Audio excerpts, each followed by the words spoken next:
Vous n'avez jamais eu peur que ça tombe entre les mains de quelqu'un de trop jeune? Je considère que chacun est responsable de ce qu'il fait.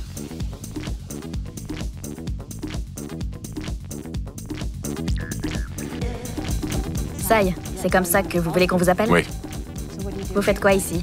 on fabrique de l'ecstasy. C'est le produit final? Oui, des bouddhas bleus. 200 mg de MDMA. Quelle est la différence entre la molly, l'ecstasy et la MDMA?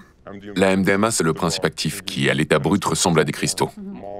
Elle peut se présenter sous la forme de gélules, la molly, et sous forme de comprimés, l'ecstasy. C'est de la MDMA pure? Oui, Je peux voir? ouais, Je peux sentir? bien sûr. Il n'y a pas de risque. Évitez de renifler trop fort. Ah oui, ça sent. Un peu fleuri, sucré. Oui, sucré. Créée en 1912 par des chimistes allemands qui tentaient de mettre au point un anticoagulant, la MDMA est ensuite brevetée par la firme pharmaceutique Merck, puis rapidement abandonnée en raison de sa toxicité. Dans les années 1950, l'armée américaine teste la MDMA ainsi que d'autres substances psychédéliques dans l'espoir d'en tirer un sérum de vérité avant d'abandonner elle aussi ses expériences. Dans les années 1970, le chimiste Alexander Shulgin lui ouvre de nouveaux horizons. Il redécouvre la molécule dans son laboratoire, la teste sur lui-même, puis la fait découvrir à des amis thérapeutes qui l'expérimentent sur leurs patients souffrant de traumatismes psychologiques. Travaux qui aujourd'hui connaissent un regain d'intérêt. Mais dans les années 1980, lorsque le grand public découvre ses effets psychoactifs et euphoriques, la MDMA devient vite la drogue à la mode. Les boîtes de nuit de toutes les villes américaines se mettent à vendre au vu et au su de tous des comprimés de MDMA qui désormais portent le nom d'ecstasy. Il nous en faut 20 grammes. C'est au gramme près? Oui. D'accord.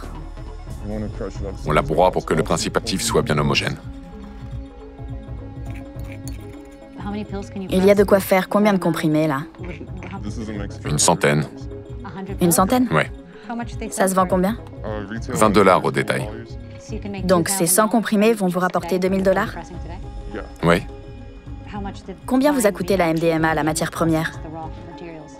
Je ne préfère pas le dire. J'en conclus que ça vous rapporte pas mal. Oui, je ne fais pas ça par philanthropie. Oui. Maintenant, on va bien mélanger. Donc là, ça mélange. Oui, il n'y a plus qu'à attendre. Qui sont les consommateurs de MDMA par rapport à d'autres drogues? Les rêveurs déjà, mais pas que. Il y a toutes sortes de gens qui en prennent. Des personnes âgées, des cadres supérieurs. Je suis allé à des fêtes où j'ai vu des couples de personnes âgées sous MDMA, qui avaient l'air de bien s'éclater et d'être amoureux. Ça fait plaisir à voir. Vous n'avez jamais eu peur que ça tombe entre les mains de quelqu'un de trop jeune, de quelqu'un qui ne serait pas au bon endroit et que les choses tournent mal? Si, bien sûr.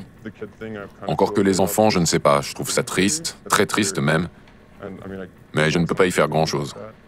Je considère que chacun est responsable de ce qu'il fait. Et que je n'y peux pas grand-chose non plus. Quand est-ce que vous avez essayé la MDMA pour la première fois? Il y a presque 5 ans. J'en ai pris un avec un ami et ça nous a bien défoncé. On était hyper sensibles à tout. On a éteint les lumières, on est resté assis dans le noir, et puis on a fini par marcher dans le parc toute la nuit, à parler comme on n'avait encore jamais fait. Ça vous a plu? J'ai adoré. C'est comme si ça avait ouvert en moi une fenêtre émotionnelle qui avait toujours été fermée sans que je le sache. Elle était grande ouverte. Et quand l'effet s'est arrêté, elle s'est refermée, mais pas entièrement.